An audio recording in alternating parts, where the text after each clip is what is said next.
Hello दोस्तों, जय श्री कृष्णा। कैसे हैं आप सब? आई होप मस्त होंगे। मैं हूँ राइटर ममता चौधरी। आप देख रहे हैं माही और रणवीर की लव स्टोरी का एपिसोड नंबर 111। अभी तक कहानी में हमने देखा था रणवीर ने गुस्से से नर्स को कुछ ऐसा देखा जैसे नर्स डर गई और 2 कदम पीछे हट गई। रणवीर लेवे रूम के अंदर चला गया। वहीं वेदांत ने नर्स को समझाते हुए कहा, आपके समझाने से कुछ नहीं होगा। अगर उसने ठान ली है कि इस वक्त अपनी बीवी के पास रहेगा तो मतलब रहेगा, इसलिए आप प्लीज एफर्ट लगाना बंद कीजिए। माही का अंदर दर्द से बुरा हाल था। माही अंदर दर्द से तड़प रही थी और रोते हुए बार बार रणवीर का नाम ले रही थी। रणवीर ने जल्दी से आकर माही का हाथ को थाम लिया और उसके बालों को सहलाते हुए कहा, हाँ बेबी, मैं तुम्हारे पास ही हूँ, सब ठीक होगा, तुम घबराओ मत। वहीं लेडी डॉक्टर ने रणवीर की तरफ देखा। वह कुछ कहने वाली थी, उससे पहले ही रणवीर ने उसे वार्निंग वाला लुक दिया, जिसे देखकर उसकी बात उसके मुंह के अंदर ही रह गई, क्योंकि वह हॉस्पिटल का पूरा एम्पायर का ही था। इसीलिए वहाँ के सब लोग अच्छे से जानते थे कि रणवीर के गुस्से वाले नेचर को। वह नर्स नहीं थी, इसीलिए वह शायद इस बात को नहीं जानती थी। अब आगे माही का इतना पेन में देखकर रणवीर की हालत भी खराब हो रही थी। वो डॉक्टर पर चिल्लाते हुए बोली, मेरी बीवी को इतना पेन हो रहा है। अब डॉक्टर बेचारी रणवीर को क्या समझाती है कि लेबर पेन में तो ऐसे ही होता है। और रणवीर के सामने तो ये सिचुएशन पहली बार हो रही थी ना, तो उसे नहीं पता था, पर वो माही को इतना ज़्यादा पेन में नहीं देख पा रहा था।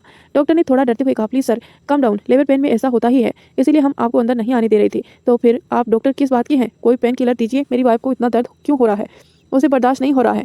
फिर रणवीर ने माही के सिर को सहलाते हुए कहा, बेबी थोड़ी देर में सब ठीक हो जाएगा। माही रोते हुए रणवीर का हाथ पकड़कर दर्द से चीख रही थी, रणवीर बहुत दर्द हो रहा है, मुझसे बर्दाश्त नहीं हो रहा। माही का चेहरा रोने से पूरा लाल हो गया था। उसके चेहरे पर दर्द साफ नजर आ रहा था, जिसे देखकर रणवीर का दिमाग अब पूरी तरह से खराब हो रहा था। वहीं अंदर ही अंदर डॉक्टरों की हालत बहुत खराब थी। वो मन ही मन ये मना कर रहे थे कि जल्द से जल्द इस टेबल की बेबी की डिलीवरी हो जाए, वरना पता नहीं ये सबको ऊपर ही ना डिलीवर कर दे।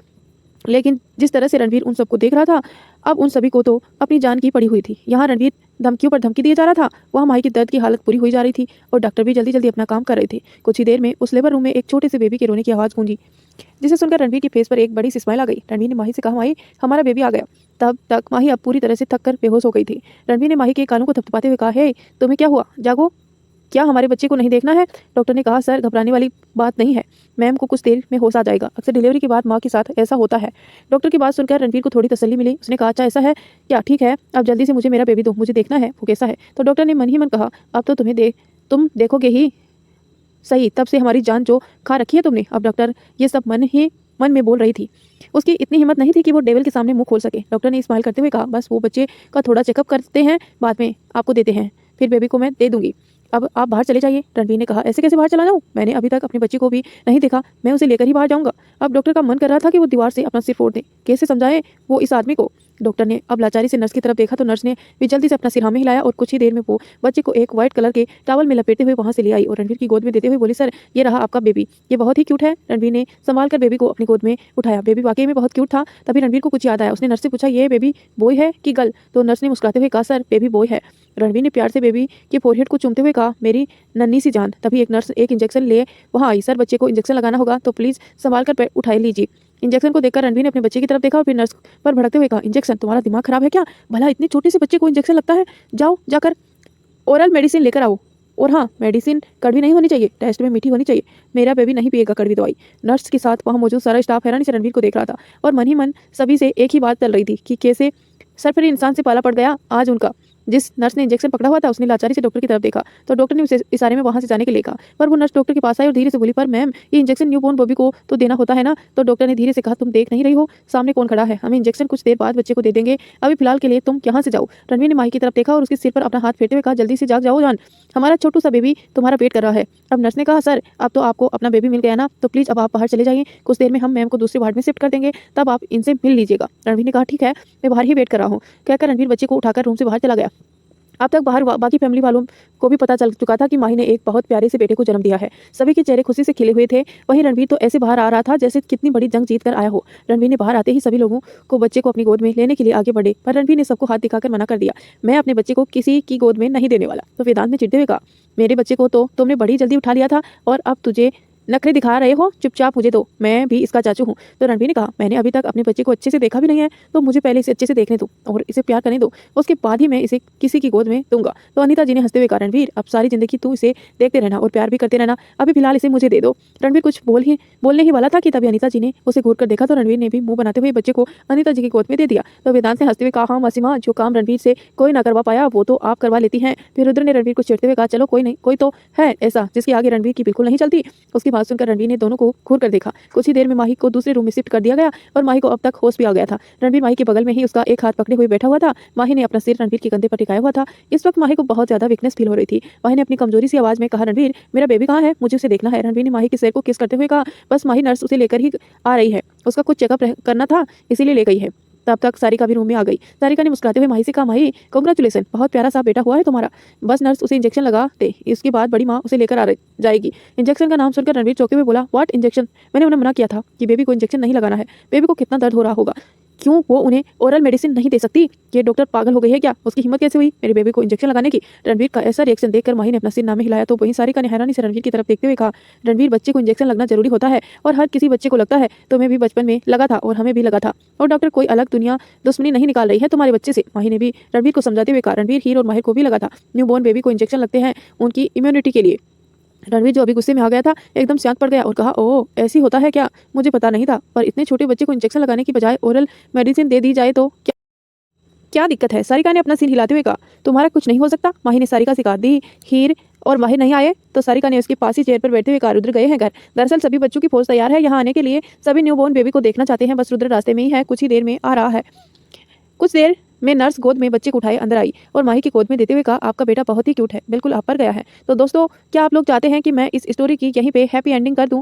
अगर आप बोर हो रहे हैं तो प्लीज़ कमेंट करके जरूर बताना, और अगर ऐसा नहीं है, आप कंटिन्यू स्टोरी को सुनना चाहते हैं तो भी हमें कमेंट में बताना कि आप क्या चाहते हैं। क्या मैं स्टोरी को कंटिन्यू रखूँ या फिर यहीं पर एक हैप्पी एंडिंग कर दूँ?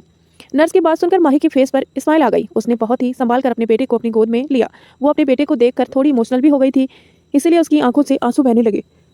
तो रणवीर ने माही को साइड हक करते हुए कहा, हे इसमें रोने वाली क्या बात है, तुम्हें तो खुश होना चाहिए ना।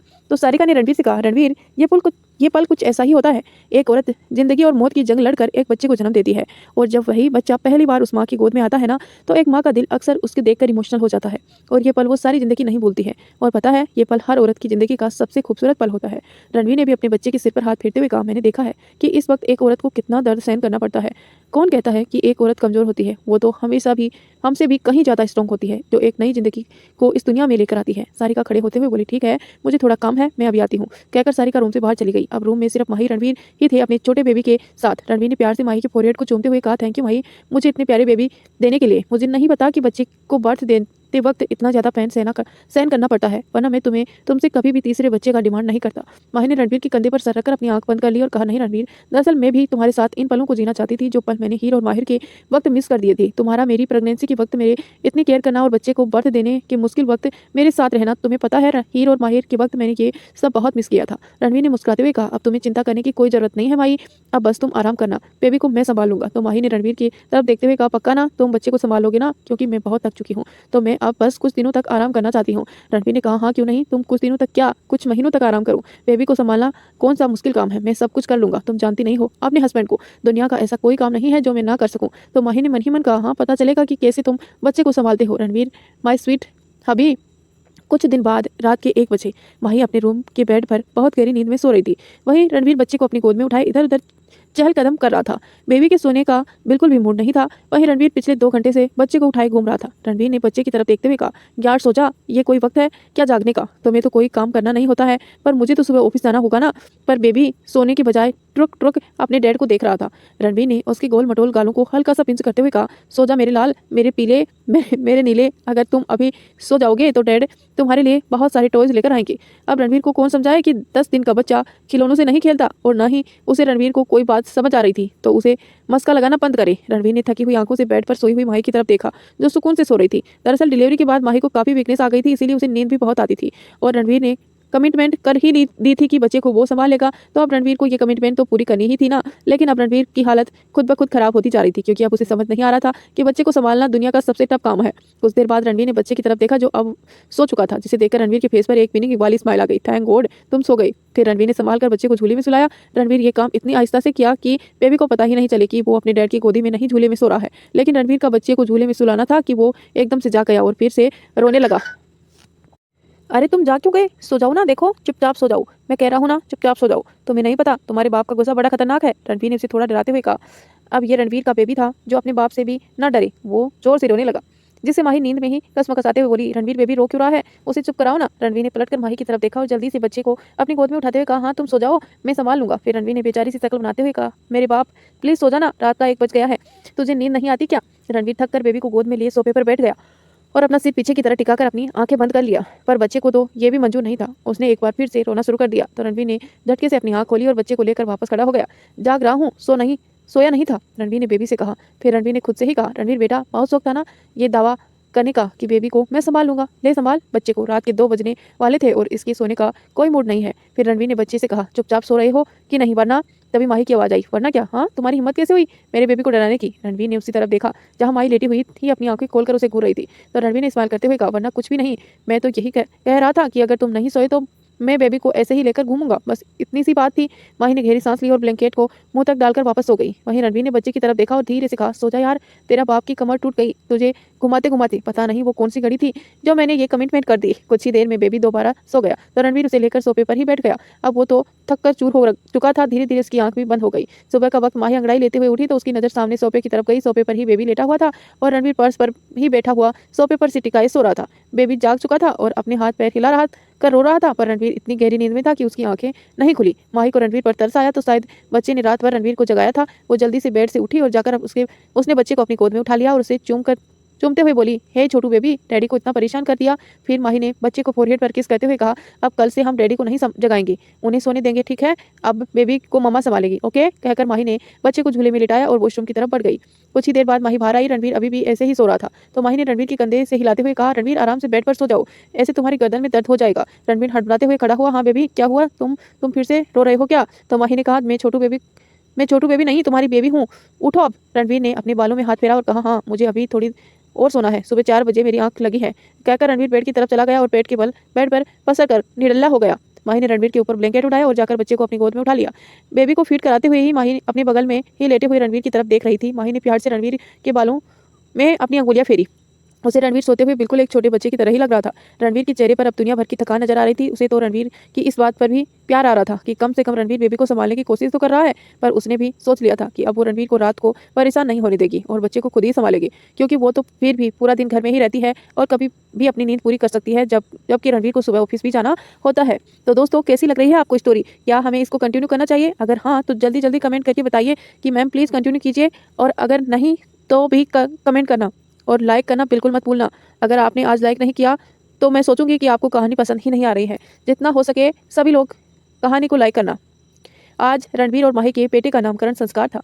काव्या भी आज अब्रोड से इंडिया आई हुई थी। दरअसल रूही 7वें महीने में ही अब्रोड चली गई थी और कुछ दिनों पहले उसने भी एक बेबी गर्ल को जन्म दिया था। रूही की बेबी माही की बेबी होने के कुछ दिन पहले ही हुआ था, इसलिए उसका नामकरण संस्कार हो चुका था। रियांश और रूही की बेबी का नाम रियांशी रखा गया था।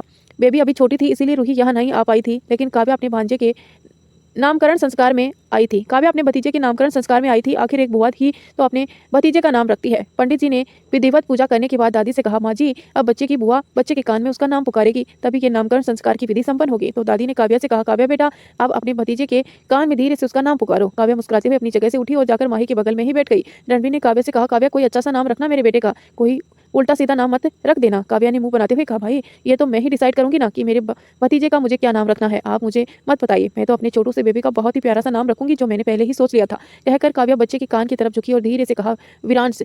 अपने बच्चे का नाम सुनकर माही के फेस पर बड़ी सी स्माइल आ गई। उसने मुस्कुराते हुए अपने बच्चे के सिर पर हाथ फेरा और कहा, विरांश, मेरा विरांश। और रणवीर ने कहा, विरांश राय कपूर, नाइस नेम। सभी को विरांश नाम बहुत पसंद आया। एक एक करके सभी ने विरांश को ढेर सारी आशीर्वाद दिया और उसकी दादी और परदादी तो उसकी बलायां लेते ही नहीं थक रही थी। कुछ दिन बाद विरांश अपने पाले में लेटा हुआ खेल रहा था कि तभी रूम का डोर धीरे से ओपन हुआ। माही इस वक्त वॉशरूम में थी। कोई अपने छोटे छोटे कदमों से रूम के अंदर आया और उसे अपने आसपास देखा।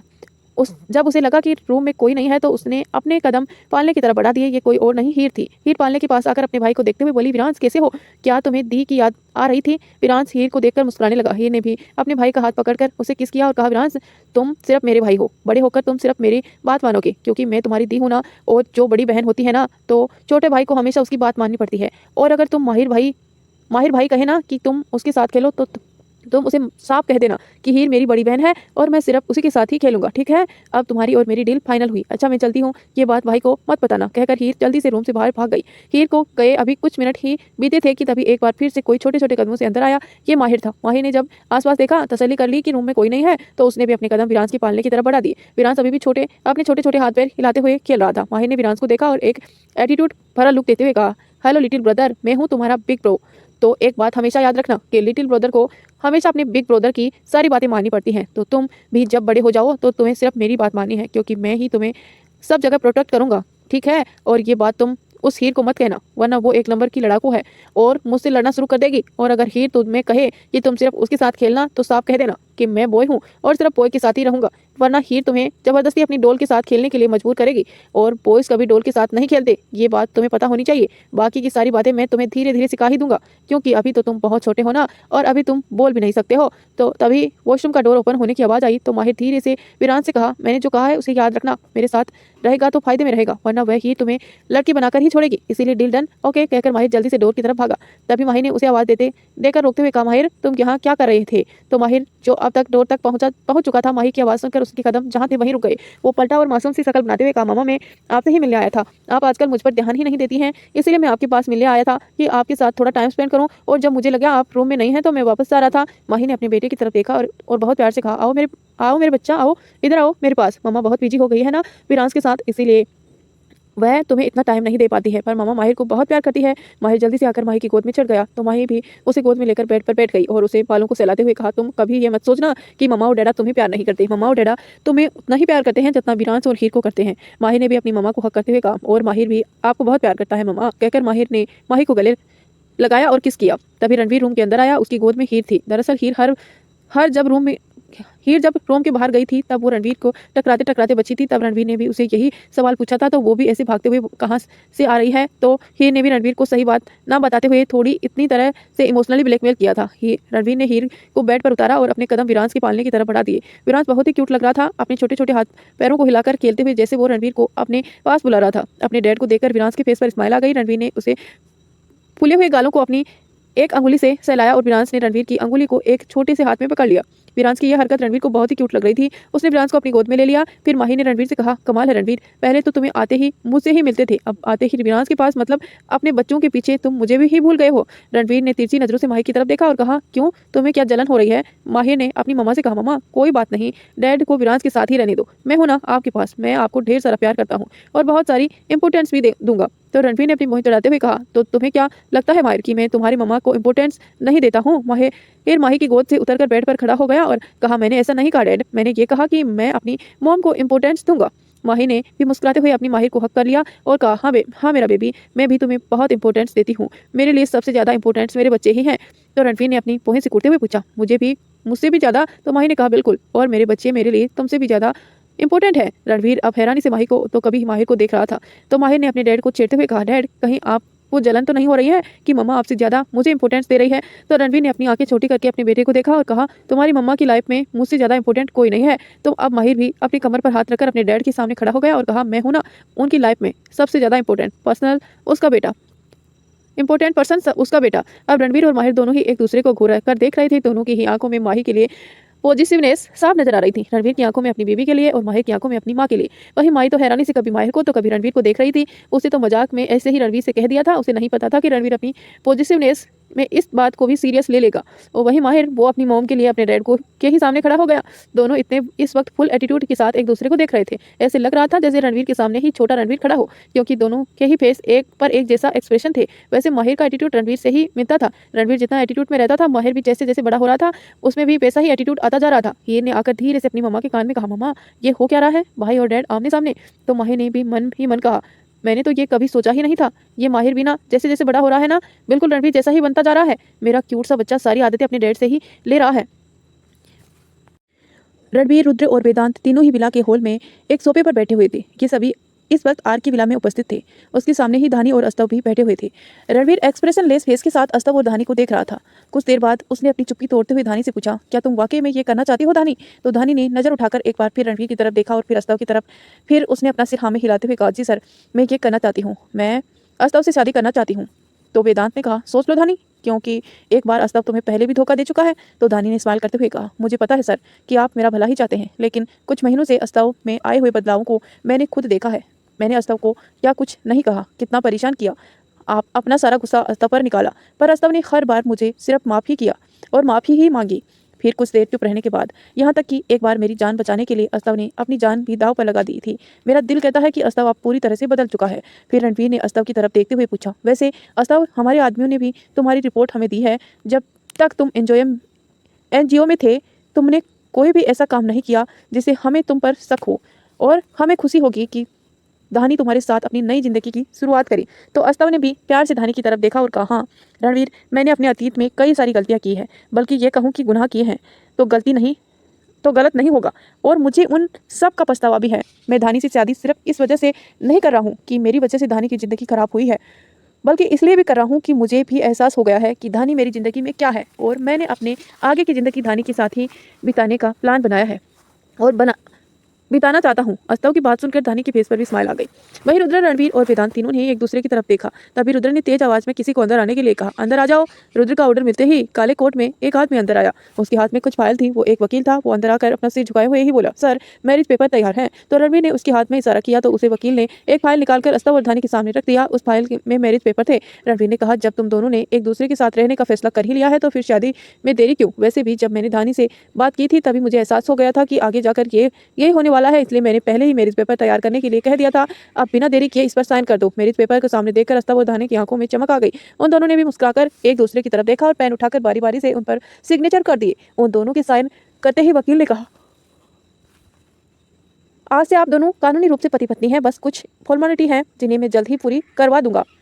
वकील ने एक और फाइल रणवीर की तरफ बढ़ा दी। रणवीर ने उस फाइल को लिया और खोलकर उस फाइल पर सरसरी नजर डाली। फिर वो फाइल अस्तव की तरफ बढ़ाते हुए कहा, ये लो अस्तव, ये तुम्हारी प्रॉपर्टी और बिजनेस के पेपर जो मेरे अंडर थे। अब तुम लोग नई जिंदगी शुरू करने ही वाले हो, तो मेरे ख्याल से अब तुम्हें इसे लौटाने का वक्त आ गया है। अस्तव ने हैरानी से उस फाइल को देखा और फिर रणवीर से कहा, रणवीर ये सब तो। रणवीर ने कहा, अगर तुम्हें सुधार नहीं आया होता तो अस्तव, तो मैं तुम्हें ये कभी नहीं देता। अब तुम नई जिंदगी की शुरुआत करने वाले हो तो जाहिर सी बात है तुम्हें अब अपना बिजनेस भी संभालना चाहिए। वैसे उस क्रिस्टी ने तुम्हारे बिजनेस के साथ काफ़ी छेड़छाड़ की थी, लेकिन वक्त रहते मैंने वो सब संभाल लिया। तो अस्तव ने एक गहरी सांस लेकर कहा, मुझे ये सब नहीं चाहिए रणवीर, मैं कोई छोटी मोटी जॉब करके ही अपनी बेबी की सारी ज़रूरतें पूरी कर लूँगा। रुद्र ने कहा, अस्तव ये बिजनेस तुमने अपनी मेहनत से खड़ा किया था, इसमें उन बुरे कामों से मिला हुआ एक भी पैसा लगा हुआ नहीं है जो तुमने और तुम्हारे भाई ने कमाया था, इसीलिए हमें तुम्हें इसे लौटा रहे हैं। तो अस्तव ने कहा, ठीक है, तो मैं चाहता हूँ कि अपने सारे शेयर मैं तुम्हारे एनजीओ में डोनेट कर दूं, ताकि जिन लड़कियों की ज़िंदगी मैंने बर्बाद की है, ये मेरी वजह से बर्बाद हुई हैं, वो अपनी ज़िंदगी अच्छी तरह से जी सके। रणवीर ने अस्तव को समझाते हुए कहा, नहीं अस्तव, एनजीओ को डोनेशन की ज़रूरत नहीं है। ऑलरेडी हम लोगों ने उन लड़कियों को सेव कर लिया था और अब वो सभी अपने सपनों को पूरा कर रही हैं जो वो हमेशा से करना चाहती थी। जिसके परिवार वालों ने उन्हें अपनाना था तो उन्होंने उन्हें अपना लिया, और जिसकी फैमिली वालों ने उन्हें अपनाने से मना कर दिया वो सभी हमारे ही एनजीओ में रहकर अपनी पढ़ाई और अपने सपनों को पूरा करने की कोशिश कर रहे हैं। तो इस बात की चिंता मत करो और अपने बिजनेस को संभालो। अस्तव ने धानी की तरफ देखा तो धानी ने भी अपना सिर हाँ में हिलाया। फिर अस्तव ने उसे फाइल को लेते हुए कहा, ठीक है, पर मैं शेयर का कुछ हिस्सा एनजीओ में डोनेट करना चाहता हूँ, और प्लीज़ तुम इसके लिए मुझे मना मत करना। कहीं ना कहीं मेरा मन में जो गिल्ट है वो थोड़ा तो कम होगा ना। अब रणवीर ने इसे आगे कुछ नहीं कहा, क्योंकि वो अस्तव की आंखों में एक सच्चाई और एक रिस्पेक्ट देख पा रहा था। तभी धानी ने कुछ सोचते हुए रणवीर से पूछा, सर वो कृष्टि कहाँ गई? तो रुद्र ने धानी से पूछा, तुम उसके बारे में क्यों पूछ रही हो? तो धानी ने कहा, नहीं, वो उस दिन एनजीओ आई थी ना अस्तव से मिलने के लिए, तो मुझे उसके लक्षण थोड़े ठीक नहीं लग रहे थे। धानी की बात सुनकर अस्तव को थोड़ी खांसी आ गई। वहीं वेदांत, रणवीर और रुद्र तीनों के ही फेस पर एक दबी हुई हंसी आ गई। वेदांत ने धानी से कहा, वो क्या है ना धानी, कृष्टि किसी टाइम पर तुम्हारी सोतन रह चुकी है, बट डोंट वरी, अब वो देश छोड़कर भाग चुकी है, तो वो कभी भी तुम्हारे सामने नहीं आएगी। धानी ने थोड़ी परेशान होते हुए अस्तव की तरफ देखा और पूछा, सोतन? तो अस्तव ने बेचारी नजरों से रणवीर की तरफ देखा और फिर धानी से कहा, धानी वो सब पुरानी बातें थी ना, पर अब मेरी लाइफ में कोई और नहीं है सिर्फ तुम्हारे सिवा, और सारी जिंदगी तुम ही मेरी लाइफ में रहने वाली हो। तभी वेदांत ने हंसते हुए कहा, चिंता मत करो धानी, वो अब तुम्हारी लाइफ में कभी लौटकर नहीं आएगी, हमने उसे यहाँ से भगा दिया है। वैसे उस कृष्टि ने हमारी बेबियों की भी सौतन बनने की कोशिश की थी, पर हमने उसे उसकी दाल गलने ही नहीं दी। वेदांत की बात सुनकर अस्तव ने एक चैन की सांस ली। वहीं रुद्र ने धीरे से रणवीर की तरफ झुकते हुए कहा, ये अक्सर लड़कियां बेबी बनते ही इतनी संकी मिजाज क्यों हो जाती हैं? तो रणवीर ने भी धीरे से रुद्र से कहा, इसे ही प्यार कहते हैं। और रुद्र, और अगर हमें ये जलन महसूस ना हो ना तो समझो प्यार ही नहीं है। तभी रणवीर को कुछ याद आया। फिर उसने अस्तव से कहा, अस्तव तुम्हें एक बात और बतानी थी। अस्तव ने कन्फ्यूजन से पूछा, कौन सी बात? तो रणवीर और रुद्र दोनों ने एक दूसरे की तरफ देखा और फिर अस्तव से कहा, वो पीहू के बारे में। पीहू का नाम सुनते ही अस्तव ने हैरानी से पूछा, पीहू के बारे में? वह ठीक तो है ना? तो वेदांत ने कहा, उसकी चिंता मत करो, वो ठीक है, बल्कि ये कहो बहुत ठीक है। हम तो सिर्फ तुम्हें ये बताना चाहते हैं कि पीहू ने अपने लिए एक लड़का पसंद कर लिया है और उससे शादी भी करना चाहती है। बस हमने उसे कहा था कि एक बार वो तुम्हारी परमिशन ले लो तो हम उसकी शादी उसे करवा देंगे। क्या पीहू ने लड़का पसंद कर लिया अपने लिए? अभी उसकी उम्र है या शादी की? अभी उसे अपनी पढ़ाई पर ध्यान देना चाहिए। ये लड़की भी ना एक बार मिले फिर उसे बताता हूँ। और कौन है वो लड़का? अचानक अस्तव के अंदर का भाई जाग गया। उसने अपनी तहकीकात करना शुरू कर दिया। तो रणवीर ने उसे रिलैक्स करते हुए कहा, डोंट वेरी, लड़का अच्छा है और हमारी ही जान पहचान का है। तभी रुद्र एकदम से बोला, हाँ, रणवीर का इकलौता लाडला साला। रुद्र की बात सुनकर वेदांत की हंसी छूट गई और वहीं रणवीर खा जाने वाली नजरों से रुद्र को देख रहा था। पर रुद्र ने उसे इग्नोर किया और आगे कहा, वो हमारी ही कंपनी में जॉब करता है, तुम एक बार लड़के से मिल लेना, जैसे ही तुम्हें अच्छा लगे तो दोनों की शादी करवा देना। फिर वेदांत ने अस्तव को समझाते हुए कहा, देखो अस्तव, पीहू जितने महीने हमारे घर में रही है हमारे लिए वो हमारी छोटी बहन की तरह ही रही है, इसीलिए हमने भी बहुत सोच समझ कर डिसीजन लिया है। लेकिन फिर भी तुम उसके सगे भाई हो तो हमने सोचा कि फाइनल डिसीजन तुम्हें ही करना होगा पीहू और जयंत की शादी के बारे में। तो धानी ने भी अस्तव से कहा, ये लोग सही कह रहे हैं, अगर पीहू और वो लड़का एक दूसरे को पसंद करते हैं तो हम उसमें हर्ज ही क्या है, और मुझे मिस्टर कपूर पर पूरा भरोसा है, ये कोई भी डिसीजन गलत नहीं लेंगे। तो अस्तव ने भी कहा, ठीक है, मैं उस लड़के से मिल लूंगा और अगर मुझे वह सही लगा तो पीहू की शादी उसे करवा दूंगा। तो दोस्तों, कैसी लगी आज की स्टोरी? आई होप आपको पसंद आई होगी। अगर पसंद आई है तो लाइक जरूर करें। मैं अभी तक देख रही हूँ कि आप लोगों ने एक भी लाइक नहीं किया है। प्लीज जल्दी से लाइक का बटन दबाइए ताकि मुझे मोटिवेशन मिले, और कमेंट करके जरूर बताना कि कहानी को आगे बढ़ाना है या नहीं। अस्तव और धानी दोनों जयंत से मिले। थोड़ा सा नुकुर के बाद अस्तव पीहू की शादी जयंत के करने के लिए मान गया और कुछ ही दिनों बाद उसने पीहू की शादी धूमधाम से जयंत के साथ करवा भी दी। इसके कुछ वक्त बाद अस्तव ने अपना सारा बिजनेस वापस अब्रॉड में शिफ्ट कर दिया और धानी के साथ वो भी अब्रॉड में ही रहने लगा। वहीं धीरे धीरे वक्त बीत रहा था। रणवीर, पाही, वेदांत, प्रिया और रुद्र और सारिका के बच्चे बीतते वक्त के साथ बड़े हो रहे थे और बढ़ रहे थे उनकी शरारतें। लेकिन इसी के साथ ही एक और चीज थी जो वक्त के साथ बढ़ती ही जा रही थी, वो था रणवीर का प्यार माही के लिए। रणवीर के प्यार में बढ़ते वक्त के साथ कमी बिल्कुल नहीं आई थी। वो माही को पहले से भी ज्यादा प्यार करने लगा था और उसी के साथ वो और भी ज्यादा रोमांटिक होता जा रहा था, जिसे कभी कभी तो माही परेशान हो जाती थी और कभी कभी उसे रणवीर की इन हरकतों पर बहुत प्यार आ जाता था। तो दोस्तों, ये कहानी यहीं पर समाप्त होती है। हाँ, तो दोस्तों, ये एपिसोड आज कंप्लीट हो गए हैं इस कहानी के, और मैं चाहती हूँ आप लोग हमें कमेंट करके बताइए कि मैं इस कहानी का सीजन 2 आपको सुनाऊं या फिर कोई नई कहानी आपके लिए लेकर आऊं। क्या आप नई कहानी सुनना ज़्यादा पसंद करेंगे या फिर इसी कहानी का सीजन 2 सुनना पसंद करेंगे? ये हमें कमेंट करके बताना। उसी के आधार पर मैं कल वीडियो रिकॉर्ड करूँगी। आप चाहेंगे तो मैं सीजन 2 भी लेकर आ सकती हूँ या फिर एक नई धमाकेदार माही और रणवीर की जैसे ही अनमोल कहानी लेकर आऊँगी। धन्यवाद दोस्तों, अपनी राय कमेंट में ज़रूर बताना।